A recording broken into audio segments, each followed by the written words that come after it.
Since 2017, there was, as you mentioned, de-escalation zones established in Syria, 4 different de-escalation zones.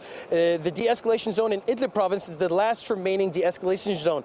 In 2017, the regime wrapped up its operations in rural Damascus, forcing the opposition forces out and the civilians out, many of them displaced to northern Syria to the escalation zone in Idlib. At that time, the regime and even Russian officials expressed great interest in retaking all of Syrian territory. They insisted that it was the Syrian government's right to push opposition forces out of any territory in Syria and that they would retake these territories. In 2018, last year, we saw the regime try and start an offensive in Idlib, and that's how we got the de-escalation zone agreement agreed to between Russia and Turkey.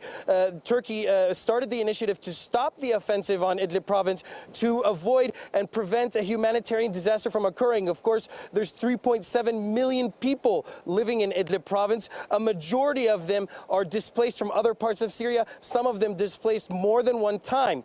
And so this de-escalation zone is now being violated with these attacks, according to a number of people in high levels. The Turkish Defense Minister Hulusi Akar yesterday said that the regime offensive on Idlib was a violation of the Astana Agreement and that the escalation was causing undue humanitarian suffering and that a humanitarian disaster was imminent if the escalation continued. The defense minister also mentioned that the attacks were putting the Turkish observation posts and the patrols, which are part of the de-escalation agreement, in jeopardy. And so the de-escalation agreement that has been agreed to 8 months ago is now in question. Diplomatic efforts are alive in DC, in Ankara, in Moscow, in Geneva to salvage the de-escalation agreement, but we still don't know exactly